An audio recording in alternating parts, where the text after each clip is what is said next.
angin wengi nggawa-gawa kekes kukus kumendeng awor pedhut hanyaput kraton Wirata dateng katon sunare lintang ing langit sureng katanana kedhepit dedep tidem swasana dalu kang kebak raos prihatin dendem tumlawu prawasa atining Ratu Wirata Prabu Durgalawu ingkang musik lenging hatin giduing ati nenggih ingkang putra kanandang lara amis mongko negara kinepung wakul binaya mangap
jroning sepa sepi sepah sampun Pamungunjal huswa mewah anelus dodo Nalindra Wirata Prabu Durga Bau wewayanganing putra kinasih putri sekaring Kedaton Dewi ora mis tan bisa ilang aning kelenging batin kembangira ing nedengi megar ing mangke layu kapara alun ngalentrik putri sekar Kedaton kang dadi tembang kidung sak mangke kaya godhong gogrok ingkang durung wancine sanut amongon kang ora darbedaya kaya-kaya wis ilang pangarep-arepe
saking kampah margiyo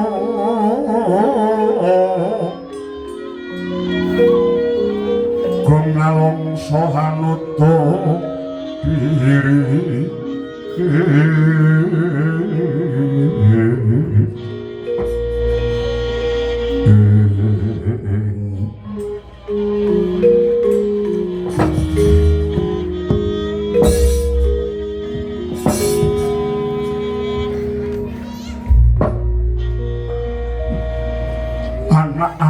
Nindita Durgandana saklungane Mbakyumu Durgandini ingkang tak arep-arep rina wengi mung nyuwun marang panguwasaning Kang Maha Loka merga dadi mangsa iki gedhantanku ngrucut dosa apa dene anak nggondo amis banger abajing sabarang tindak wis ngati-ati samu barang pakarti ora ninggal duga mewah prayoga nanging tilmune wirang kang sinandang nggih najan aku isih urip nang rasaku kaya wis anguk-anguk ana ing lawanging nirwana ya kaya aku duwe anak wadon dadi putri segaring Kedaton sing tak arep-arep supaya besok dadi ibu ingkang utama sapa wong ingkang ora sedih mengkene lakonku nganti dina iki mongko nggih sing sapa lali menyang wong tuane persasat lali marang kang nyipta jagat ora ana katresnan kang luwih katresnaning wong tuwa menyang anak putra lan putri iku tiru bapa lan biyung idam-idamane wong tuwa iki becik.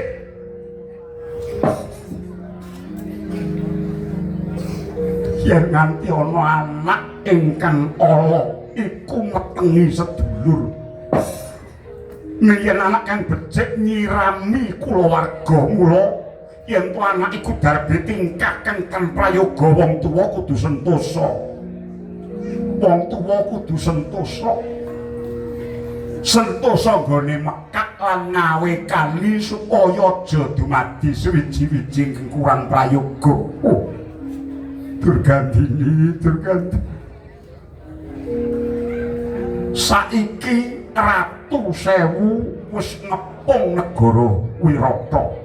Kabeh padha gandrung kayungyun marang ayune Mbak Yumu. Mung emane ratu-ratu kae mau ora ngerti babar pisan yen to anakku wedok nggondo bacin. Romo Prabu piye? Nggih. Mbok menawi sedaya ingkang dumados menika namung pacoben saking dat ingkang murendat. Ingkang maha kuwasa nitaken manungsa menika tartamtu sedaya dipun tresnani.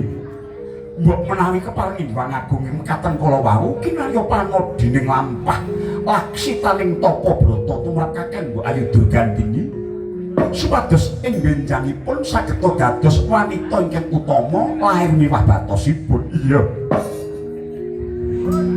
Menggah kaya ngapa cilik lan mirising ati sedeng kenya waras wae nek ora kabejan angel golek bojo. Wong ayu tur waras kuwi nek jaman saiki golek bojo wae kangelan. Apa meneh iki wong wedok mambu. Wis aku iki nek dicedhaki wong mambu. Wis.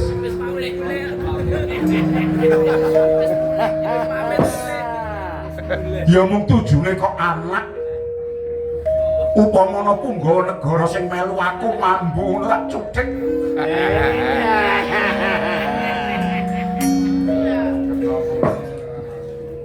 Yen kaya ngono kuwi tegese anakku tak kira saiki rasane urip ora mati ya durung. Urip ora mati ya durung. Duh Sang Prabu, apa wate? Iya. Kanthi lampah dharma ingkang katindakaken badhe awuh karahayun. Mboten wonten laku tetulung tanpa pamrih ingkang muspa. Awit sampun sawetawis wanci Raden Ayu sekarang kedaton Dewi Durgandini anggenipun nindakaken tapa ngrame kanthi nyateng daita wonten ing Jamuna. Iya. Ya iki sing dadake pamikirku merga Ratu Sewu Negara saya ngangsek mongko Mbak Yumu Durgandini nggih Durgandana nganti titi mangsa iki durung ana pawartane wis kasil entuk gawe entuk dawaning pangruwatan apa durung Durgandana. Nyat langening kalangyan aklar pantamun cara dinon kekonang surem sorotetan padang kasolan pacaring purnaming kekono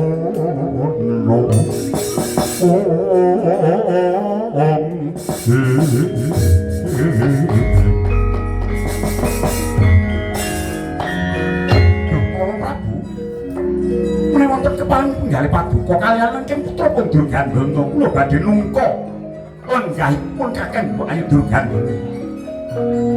Menawi sekitar sampun pikantuk sendang panruwatan badhe tumrap kula boyonge wangsul kondur wonten pemangkon paduka Kanjeng Rama Diwajya tumuli mangkata. Ade siagakna Purawadya Bala kinen padha pacak baris aja nganti dom sumruping banyu.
Wis saglar gumlar kabeh sedulurku Raja Nerpati ingkang kepengin golek mukti kanthi ngrabi anak anake Ratu Wirata Durga bau sing jeneng Durgandini kok. Wah nggih. Panjen ayu temenan. Ayu terus jeneng. Isih cilik banget. Aku seneng karo petuk cah isih cilik terus pinter budaya seneng. Aja. Dapurmu kaya ngono. Aja. Wis omah-omah karo omah-omah kaya nggo vitamin.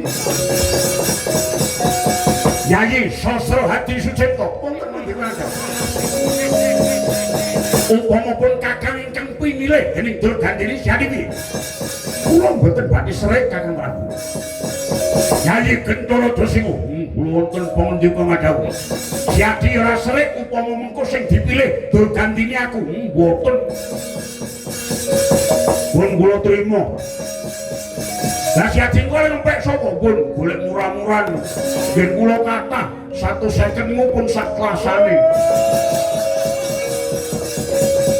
Ora tunen mboten gadah garwa prameswari, mboten gadah selir. Nggih namung remen kalih tiyang. Iya. Kok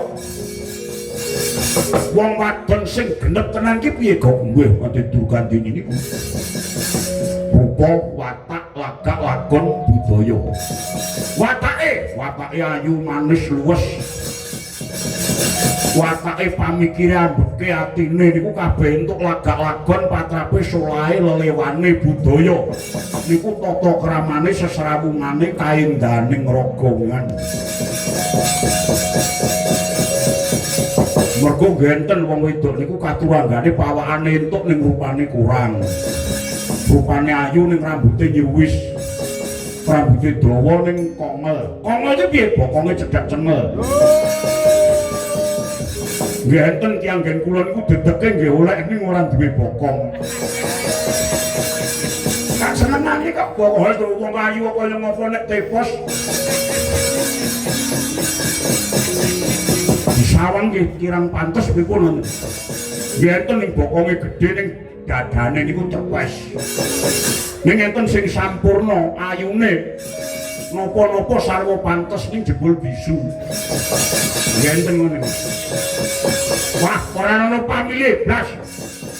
Ning upama saka panyawanku Durgandini kuwi upama wuwan mau seger samu barange nek dipangan kok.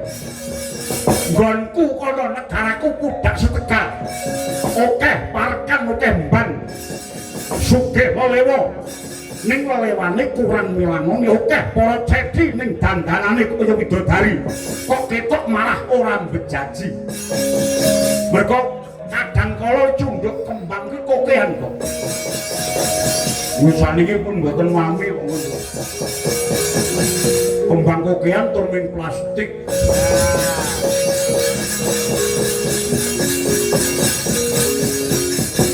Tak gagas-gagas bareng aku weruh. Biyen aku weruh Durgandini praupane sumeblak najan tanpa wedak mripate mlalak najan tanpa celak. Lambene abang najan ora diapan patrape nyenengke najan ora digawe-gawe. Mula kok tepak buru tekan ngendi kok. Nggih monggo mengke pundi sing ketrima ngoten mawon. Yayi Sastra Hadi Sucipto ngono dawuh. Mangsa bodo kabeh para prajurit Pantaduka bidal mangkat metu etan.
prajurit saking Pajakilan.